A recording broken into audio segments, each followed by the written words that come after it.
Hey, today we're looking at Frank Cho, Drawing Beautiful Women, the Frank Cho method.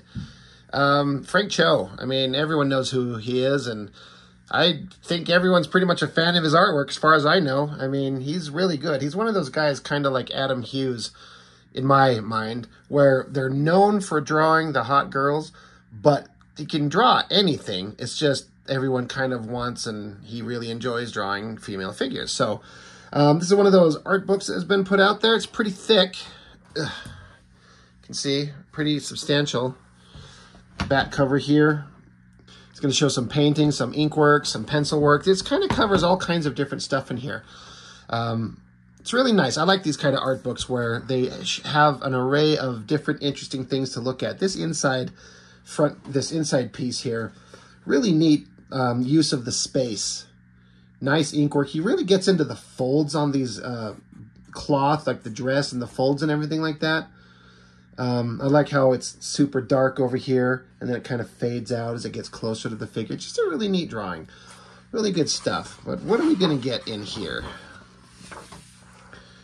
Frank Cho, Drawing Beautiful Women. I mean, yes, he does. Another great use of the space, like all this line work. Values of gray with just black and white. It's really neat. Again, look at him getting into all the folds on this here. I don't know how long you have to practice drawing real folds in cloth to be able to reproduce this. I don't know, maybe he had something to reference. I kind of doubt it. I think he's done it enough that he knows how to kind of create this on his own, but I could be wrong. And his tools that he uses are kind of shocking to me. As I understand it, he only uses like micron pens like this. I think a 1 and an 8, I believe. And then occasionally I think he says he'll use a brush to fill in some black areas. And, when you have lines like this that are thicker into thin, when you have those micron pens, you have to like sculpt the line. You're not going to get line variation and line weights in a single stroke by varying pressure like other tools you can use. But he knows what he likes, and he's made it work, so that's all that matters. All that matters is the end result. Another great opening chapter. You know what's funny to me, though, is I was flipping through this and looking at some of these contents, and I feel like, have I already reviewed this book? I don't think I have, but I remember laughing, I feel like, online at Chapter 1, boobs, and Chapter 2, butts. Like, that's really funny. And so I've got 500-something videos up by this point, and I went scrolling back. I'm like, I don't think I've reviewed this book already. So if you've seen this from me and I just forgot that I did it, well, please point it out. And then, so that's 1. And 2, even if I did, we're looking at it again. So getting into the table of contents. So we're several pages flipping through it just before we even get to anything. But we got an art introduction, and then we got Chapter 1, Basic Anatomy, Chapter 2, Figures in Motion, Chapter 3, Ink, Chapter 4, Painting, Chapter 5, Ballpoint Pen Art. I love that stuff. And then Chapter 6, Storytelling. Good stuff. And there's obviously going to be a lot of conversation that will come up concerning not just the female figure and the anatomy, but the way he draws certain parts of the ladies, and how he makes these things look soft and real. I was talking very recently in this book about how I love Ian Churchill's art, but I was talking about, like, see the chest on that girl there? They're so set high on her body, and they're too perfectly round, and they just look fake there too. I mean, it's fine, but then you see something like what we'll see from Frank Cho here, how he can make all this anatomy look just natural and perfect. So I like that he doesn't shy away from the book, having some figures in a state of undress, and just showing how basic proportions, everything's kind of lining up, front, side, back view. Really good stuff. Basic anatomy. So then in here we get into like facial structure, like the dimensions of where things should be placed. And this is something where I feel like when I'm doing my own artwork, I'm probably failing because I don't measure it out exactly like this. I do you know, create an oval and then a shape of the jawline. And then I do line up bottom of the nose with bottom of the ear and top of the eye with top of the ear. And I do line things up like this, but I kind of just do it intuitively. And I think it works okay, but I'm probably missing a step or skipping steps in my desire to get things done fast. Maybe I could be making work look better. I like this shot. He's got this little sculpted skull to use as reference, which is great. I've got a skull. It's a lot bigger than that. I've got this thing. It had a jaw. I've got the jaw part sitting off to the side, but I actually dropped it and it snapped the jaw and broke it off, so it doesn't hold together anymore. But it's nice to have like something for reference as like a skull. These things are really cool. But he's got this nice little one where you can kind of light it and get your details the way you want it. He says, basic anatomy. Art is about communication. Drawing enables the artist to translate his ideas into physical form. The ability to draw human anatomy is one of the foundations of being a good artist. What I'm going to show you is the classical ideal of the female anatomy, which, you know, I'm a fan of, which is best suited for comic books, pinup art, and other representational art in the popular entertainment industry. He says, I will not address the elementary lessons of how to hold a pencil or drawing basic shapes. I'll assume you have a general knowledge and skill level in art. We're going to dive right in and hitting the floor. In this chapter, the basic form, anatomical landmarks, and general physical measurements are focused on to help you understand and draw the female figure. Also, to aid you in retaining the anatomical information and to improve your figure drawing. Personal observational notes are attached with the figures in hand. But to improve as an artist, it's paramount that you draw from life, models, and photographs. Draw every day. I say that all the time. Like, you got to learn from life. You have to learn what things actually look like before you distort it and stylize it. And you got to do it every day. So here you go. Basic anatomy. Just standing figures. Talking like he even points out where the nipples fall in terms of, you know, how many heads tall, where the knees are.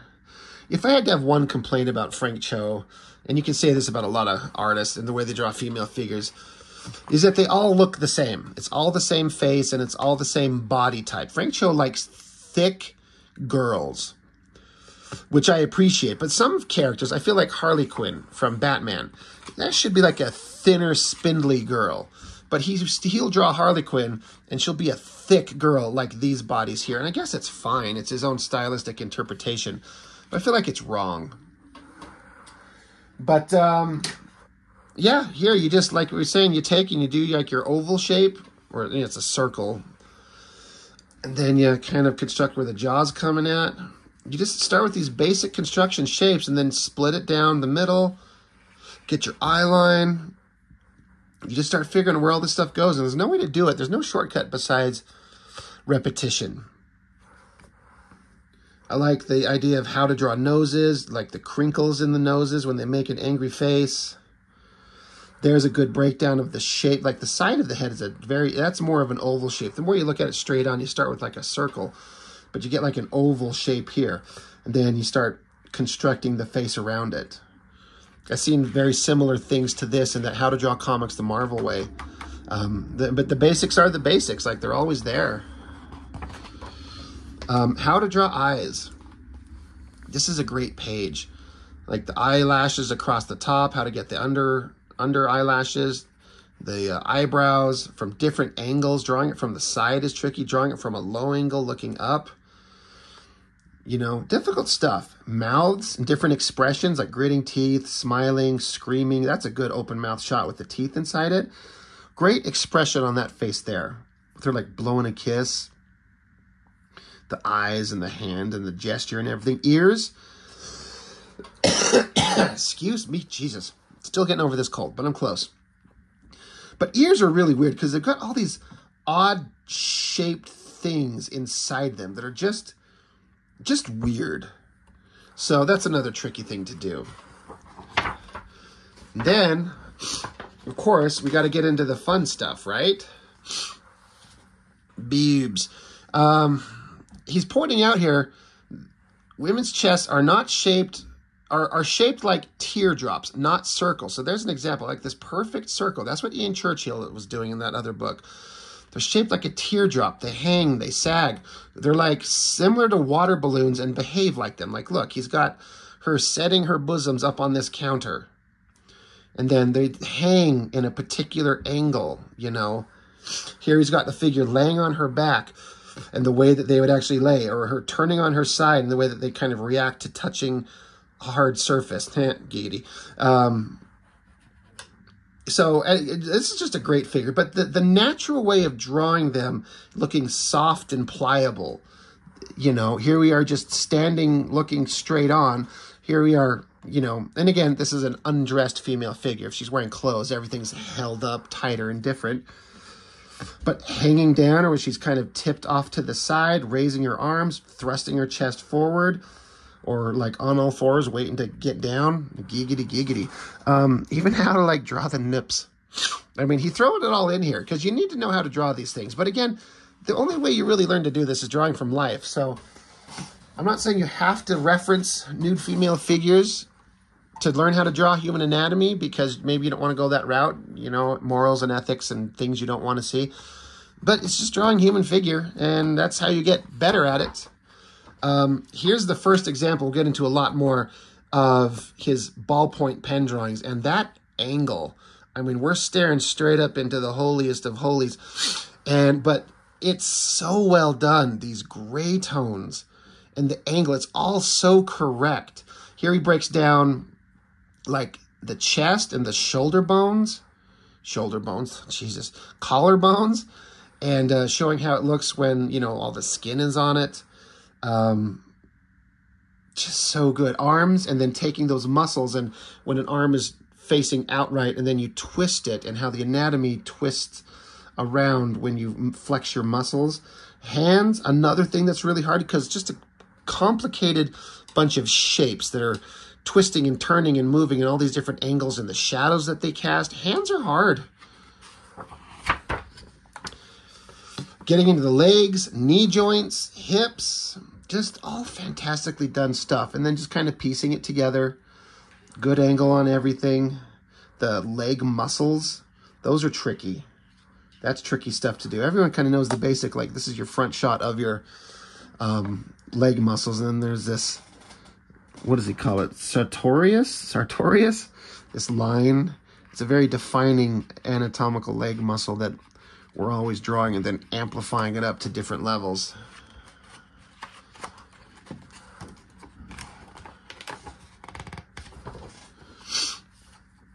Getting into even feet.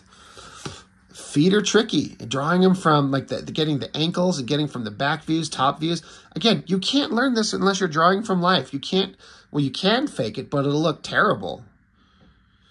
Like, it's one thing to focus on like getting your ass perfectly straight and shapely. Little back dimples. Hell yeah. But being able to draw these feet and the back of the ankles like that, that's tricky. So all these feet, these are great drawings. Like, Frank Cho can do it. I like the angles of these booty muscles. And, you know, he's going to throw in some shots. She's ready. She is ready and waiting. Love it. And then using like a red pen to show how the muscles are shaped and form in the body. Good stuff. Really, really good drawing. Now we're talking figures in motion. Got some finished black and white stuff. Looks like some probably ink wash, I'm guessing, in the background. Getting down to some ink work and then just pencil work. Love these chapter pages like that. Another great drawing. He loves drawing dinosaurs and like jungle girls. Topless jungle girls. He's like, now that we know basic anatomy, let's move these gals around. Again, it's essential that you draw every day. Repeated drawing of the human figure will enable you to gain a visual understanding of the body structure and its dynamics. It will also help you understand the general movements of the human body. Loose gestural drawings and sketches will be addressed throughout the chapter. Various knowledge and disciplines of the human body will come to play. The importance of twisting, turning, bending, and exaggeration of the anatomy will be highlighted. The more knowledge you have, the greater range you will have as an artist, and the more ease you will have at reaching your visual outcome. So again, he's just saying, reference, learn, practice, draw. There he is using those Micron pens right there in his hands, like we were saying.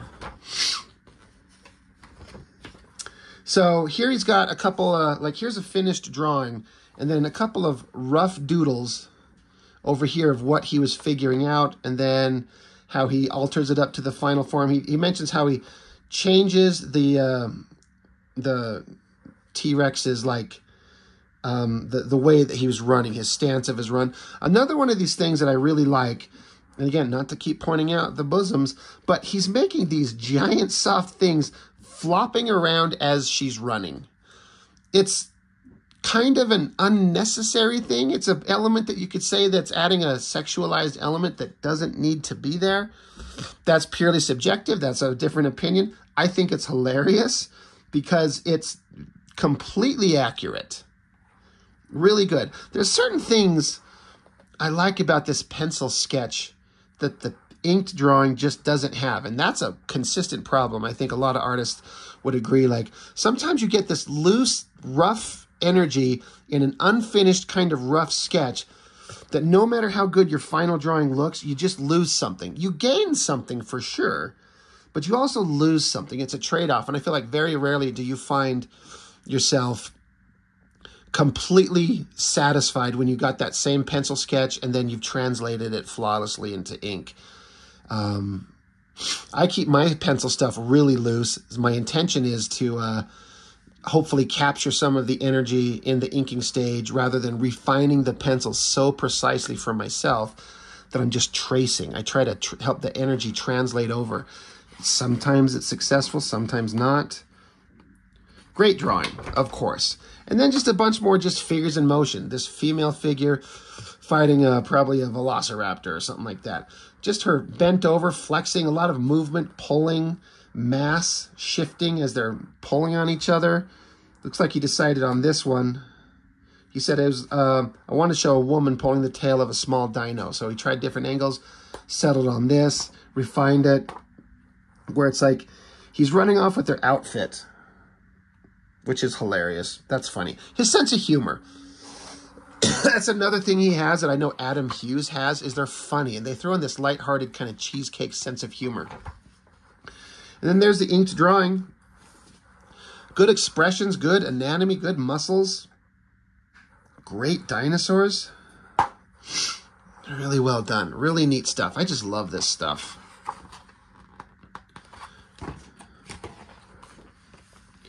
Another one where he starts out with a very loose gestural drawing. A woman in a tree surrounded by big cats, gets into some tighter pencils, refines it up even more. Now this is one where I feel like the final inked drawing is way better than the rough pencil. His details on this tree are unbelievably awesome. So organic looking. I never think to make trees like this. And it's my own fault for not referencing and looking out and trying to explore and look better. Great natural bark and branches, but then all these like flowery organic life growing on it. So good. And then of course she looks, you know, she looks nice and happy and naturalistic and attractive. God, it's really good.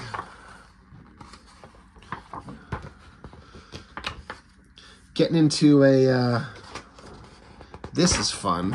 Let's see. So it looks like this is the rough, well, it's different levels. There's a couple different roughs on this other page, but this one's being blown up so big. I feel like I see some Frazetta in these like faces and this muscular anatomy. I mean, this is like, the whole book's been about how to draw hot girls, because that's the whole gig, right? It's drawing hot women. But look, he can draw the dudes too. All the back anatomy, the muscles, they look thick and strong and real and believable. Great tools in their hands. Love that. And then over here, oh yeah, there's a very, maybe an initial rough sketch starting there. Great rough sketch. And then over here, refining it up into probably what was his tightest pencils. And then he starts inking in this one. What a complicated drawing. Like, you got to get the girl, again, her boobs are naturally flopping around. It's funny. It's hilarious. It's so naturalistic and real. But you got to draw your main figure, and you're going to, he's going to choose a pose where she's got all her curves, so all this dudes can be interested in that. But then her figure is clear, and then you start putting other figures around her to make her look surrounded and overrun, but it's clear and not a jumbled mess. So then when we flip it open over here, there is your finished black and white drawing.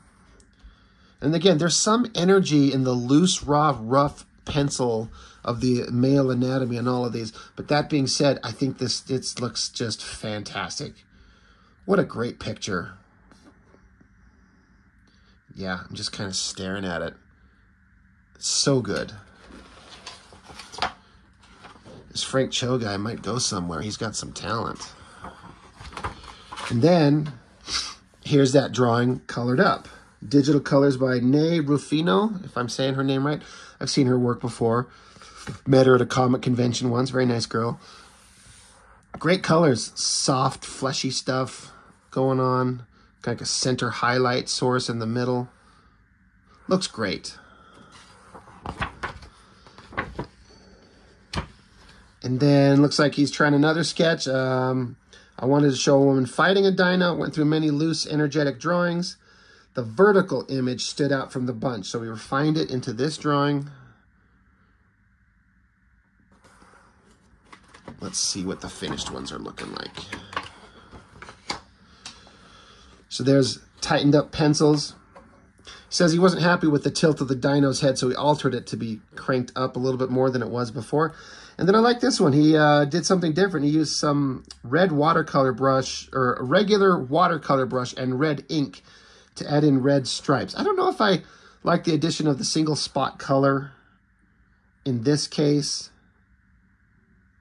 I don't know. It's fine. What do I know? This is Frank Cho. But he's trying something. He's experimenting. Chapter 3 ink. God, look at this. Again, it's just black and white, but it gives shades of gray.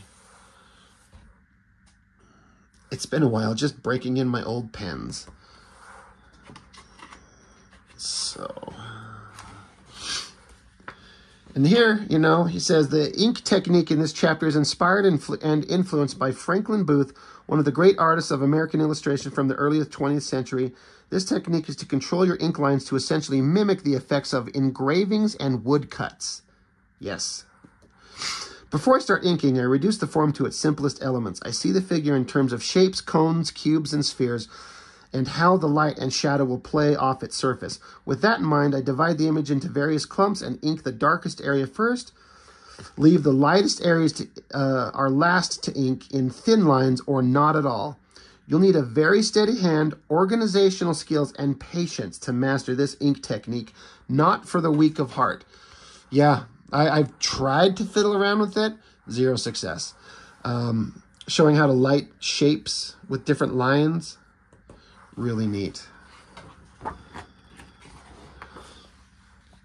Once again, he starts with a rough sketch, starts penciling in, and just like he's using the pencil, probably like laying the lead on its side and smudging down these black shapes. I'm just guessing, to get those dark shapes in the folds of this dress of hers. And then refines it even more, and then just starts inking. He just starts noodling away at all the folds on this material here. It looks amazing. He says, I wanted to draw a woman wearing a large flowing dress against a big window. I wanted to ink the rich and vibrant folds in the dress, but midway through, I realized it was a fairly boring picture. It needed more drama. The picture needed to tell a story. So maybe that's why he threw in the monster, Frankenstein or something, I'm guessing. So then again, look at him just keep working at it. And this dress suddenly becomes all these shades of gray and values and highlights. And there's your finished version. Look at the folds in the drapes behind him.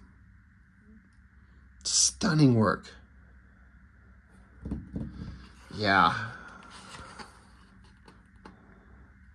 Just kind of lost in the lines. It's so neat.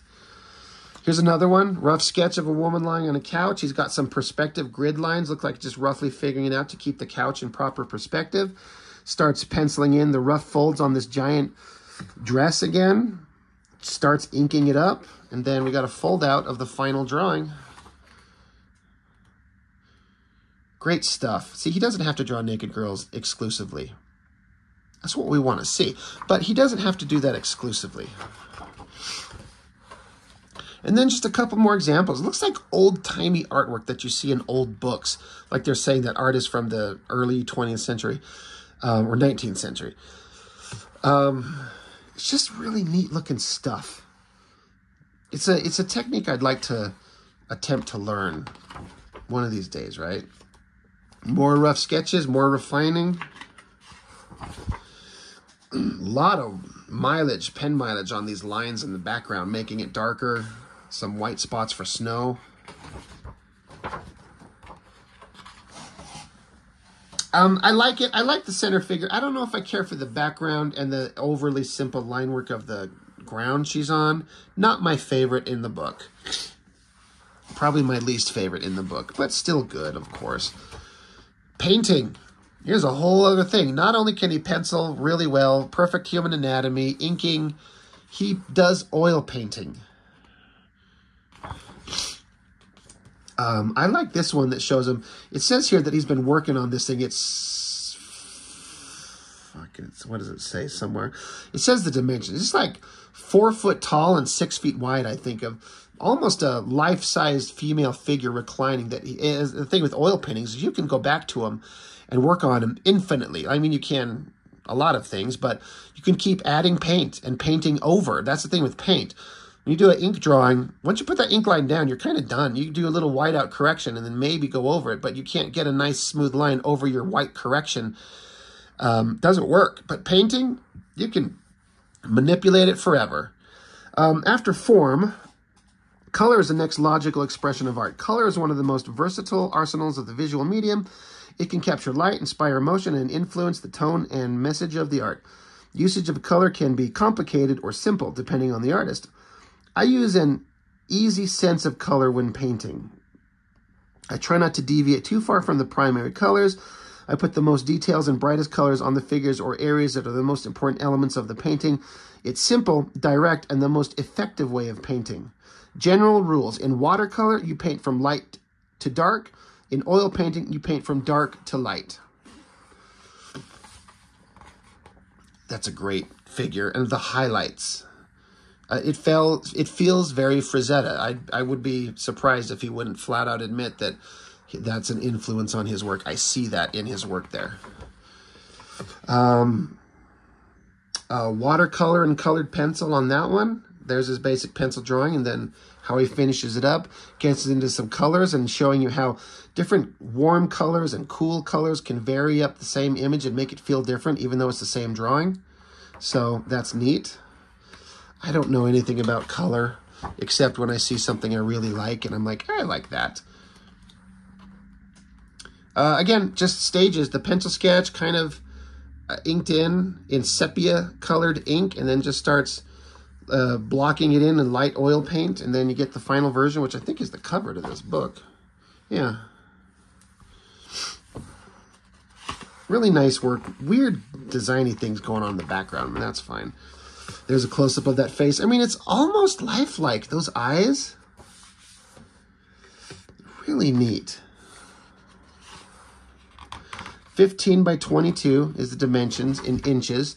Then here's this one. I always wanted to tackle a large painting. This is a large nude oil painting that I've been working on periodically for a few years during my off time. I wanted to paint a life-size woman reclining in a semi-dark room with a soft spotlight on her. As you can see, I wanted her face to be the focus. So her face is the brightest element in the painting. I used traditional method of painting the background first and the figure last. This was done mostly in wet-on-wet oil painting technique. I am still working on this piece. And he says 60 inches by 48 inches unfinished. So, I mean, you look at that and you could be like, that's done. It could be done. But to him, it's not there. And now this book is a couple years old. So who knows where he's at with it now. Maybe he did finish it. But at the time of this book, printing, not done. But great figure, great pose. It's all there. The Ice Queen, it's fine. Not my favorite. Good painting, though. Pretty well done, obviously. Another figure, he inks in that sepia-toned ink. So it's not black, but a sepia tone. And then does some, I think it's watercolor. Yeah, watercolor and colored pencils. So you get the watercolor and then some colored pencils to add in some textures on it. Really well done, of course. Ballpoint pen art. I think this is the stuff he gets most recognized for. Taking just a Bic pen or whatever brand he uses. Like, I've got one right here. A pen similar to this. And then you just get in here and you just start doing lines one direction and then opposite direction lightly, because you can draw really light with these. With a really light touch, you can get a light line, and then as you press harder, you can go to dark. You can get values out of this Bic pen stuff. For a cheap, inexpensive writing tool, you can actually create some really neat artwork with this simple thing. And that's what he does here. And just keeps cross-hatching it and building these layers. Again, he's got his same anatomy. What a crazy pose. The breasts are, of course, laying in a very natural state. The stuff in here, I mean, this is where it gets into some adult content, but these gray tones, it's so good. Drawing with ballpoint pen is a tricky thing. Once the ink is laid down, it's permanent. Drawing with ballpoint pens is something I accidentally stumbled onto in high school. Bored with class, I would draw endlessly for hours in my notebooks with my ballpoint pens, gaining confidence and class detention with each passing pen stroke and marveling at the versatility of this writing instrument. From there, I grew to love the ballpoint pen as a drawing tool. The overall effect in the ballpoint pen drawing is similar to that of silver point or pencil, like you see in Renaissance-era drawings. Drawing with ballpoint pen is like sculpting in clay. I add layers of details and tonal value over the figure and building up the delicate shading gradually over time. You need to be patient since any mistakes will be unforgiving. Very true. If you goof it up, you can't really fix it. And then there you go. It just starts with the basic drawing, and then it probably doesn't show up too well on the camera, but there's a really light, simple bunch of line strokes going kind of this direction. And then he starts working at them different angles, just starts building and building and building. And then you get to the shot where she's just giving you the look, fellas. She's like, hey, big boy, come over here, right there. And I'm like, I must be dreaming. And she's like, yeah, you are. Get up, go to work. God. Great shot, very erotic, very suggestive, very beautiful. Love the hair, slicked back, wet. Neat stuff. 14 by 21 is the size of that one. This one might be my favorite of them all, just because of the pose. It's kind of dramatic, and then the heavy light source, you know, on her arms, and on her hips and legs, and across the chest with the highlights. That's where you get real three-dimensionality in figures is... You know, like you can have things in a mid-tone, but then it's the heavy shadows and the highlights that make it three-dimensional. Starts with your basic sketch and just starts laying in those light tones, building up and building them up. And out comes just this amazing drawing. It's just so good. I love that one. Another version, her standing here. Looks like it's supposed to be like the Black Queen, if I had to guess, from Marvel with the Hellfire Club. But got that... you know, her robe or cloak or whatever dropping down. Great figure. You can see here how he just kind of worked in the figure tones first and then had all the details of the outfit that she's removing. These could be representative of different types of female anatomy. Just depends on who you know. Chapter 6, storytelling. This is great. Here he's got his like nude cave woman going with a dagger to this giant underwater fish. It looks like some watercolor built onto it. So good. Love that. And I love the humor and the fun nature of it.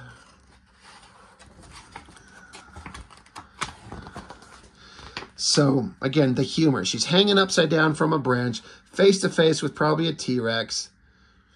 Just kind of funny. Storytelling. Art is about communication, especially in comic books. If the reader has no idea what you're trying to say or what the story is about, then you failed as a storyteller. A good comic book storyteller can tell a story with just images. Comic books are a fine marriage of novels and movies. I see comic books as movies on paper and often treat them as one when I draw comics. I appreciate that. I mean, that's one approach. Some people wouldn't agree because comics are their own unique thing, but they can be anything. And he likes to treat them like a movie on paper. That's how I like them too. I often write things backwards. When I wrote Liberty Meadows, I always started with the punchline first. Once I settled on a punchline, I then tried to figure out how to set it up. This backward style made writing the jokes in 4 panels that much easier and more efficient. After a while, I started thinking of everything in 4 panels. Now I write comic books and screenplays, and I still work in this fashion. I start with the ending first and then try to figure out how to steer the story into that conclusion. Makes sense. Most pages should have a visual punchline. It is the panel where the most important thing is happening on that page, or the most important information you want the reader to notice is on the page. It is often the biggest panel on the page. The bigger the panel, the bigger the visual impact. Well, obviously. So then it gets into another awesome rough sketch. And then the final inked form. Same things. Got that natural looking chest as she's sitting there like the branch she was on snapped and she fell down to the ground, smacked her head. It's funny. Another funny drawing where his jungle girl is like, he says, I thought of a loose slapstick comedy situation where a girl's getting bitten on the toe by a little critter. So that's funny. Loose sketches, final, pencils, and then the final inks. It's funny. It's lighthearted. It's a funny expression on her face. It's all there. It's great. I like this one. I like the hair where it's like pulled back on the top into a little braid into the back coming down. It's unfinished. Doesn't look like this is something that he was working on and he didn't finish, at least for the book. I like this one where she captured this lizard and it's bit her outfit there. And he's even getting into like, more full frontal adventures. Well done. Just so well drawn. Another one of her grabbing a flying dinosaur that's stealing her outfit then. There she is, completely in an all-natural state. Make the character's facial expressions and body language reflect their emotional state and situation. There you go. That's exactly right.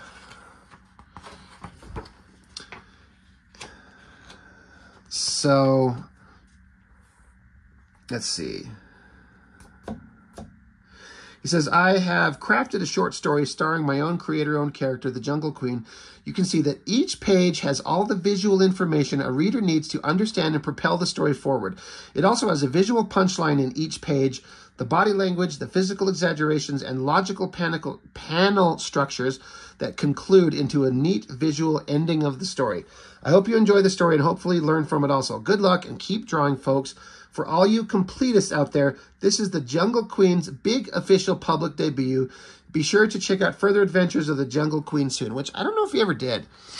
I love this start because, again, it's all about lighthearted humor. Got some leaves and stuff, and she slowly raises her head up out of it like she's sneaking. It's funny. And then here's this little dinosaur, and you see that it's a repeat of that panel, and just her thoughts are of this lizard cooked. She's hunting it for food. Great shot of her, this angle. You don't even need to see her elbow or her forearm or her fist holding the spear. You can see everything you need from the angle and how the spear as a directional device is pointing right at the lizard. You see everything you need to know.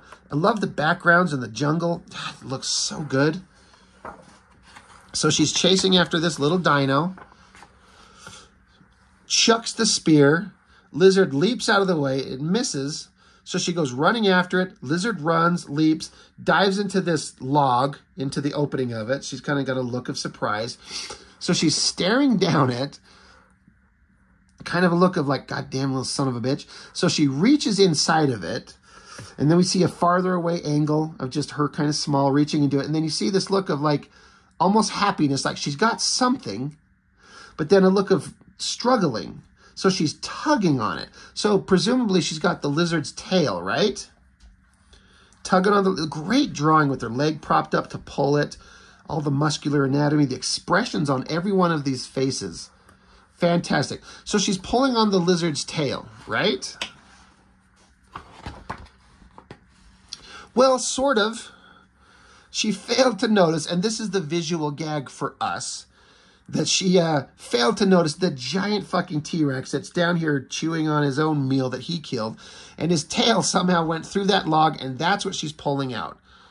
kind of silly, but silly in a fun way. What a great drawing with all the textures and the organic looking trees and barks and foliage and all this type of stuff, how it's darker and detailed over here and gets a little bit lighter off to the side here. Beautiful drawing. So now she's tugging on the tail of a giant monster lizard.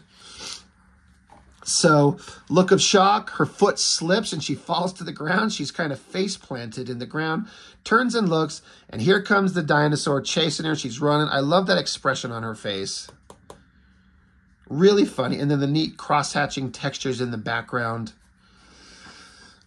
The dino bites down and just barely catches the ends of her hair. I like how she's angled back. The dino flips her up into the air. She tumbles and goes into his mouth like he swallowed her. And the dino's just sitting there like, got it. Got my next meal right there. Problem solved, right? Jungle Girl is done. Or is she? Lizard keeps walking. He kind of stops and he's kind of disturbed and his jaw's twitching and she's forcing herself out. Now, Jungle Girl must be super strong because we know animals like this. Can you imagine what a dinosaur's bite strength is? Like, he could probably crush steel in that jaw. So the fact that she's coming out, got his tongue slithering up here, which becomes another visual cheesecake gag as her tongue is right up between her legs. She's kind of looking. So she pulls out her knife and chops the tip of his tongue off. Dinosaur close up on his eye. Who would want that? Have their tongue fucking cut off.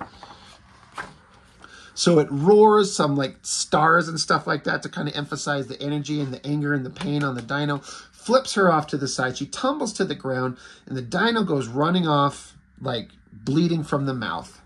So she stands up with her dagger ready, but he's gone. And she looks in her other hand. She's got the tip of his tongue that he took.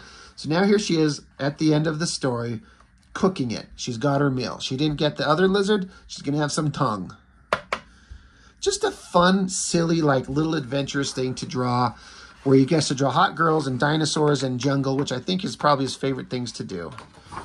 And then that's it. That's the end of the book. Great end piece again. Jungle Girl riding some version of some dino. So anyway, I love this book. A lot of really neat stuff in there. I think there's more that he's done. I think there's one that's just all the ballpoint beauties. In fact, that even might be the name of it. I need to track that down. I need to pick that up. But Frank Cho, I mean, whatever you want to say about the guy, he can draw. And he's really talented. And it's really good stuff. So I've been wanting to show this off forever. I'm always kind of leery about the contents inside it. Is it going to trigger some, struggle with YouTube demonetizing it or anything? I don't know. Should be fine. We'll see. It's just drawings. Who cares? Anyway, hope you enjoyed this. I had fun showing this off. I've been looking forward to doing it for a long time. That's all I've got for now. Thanks for watching, and I'll see you next time.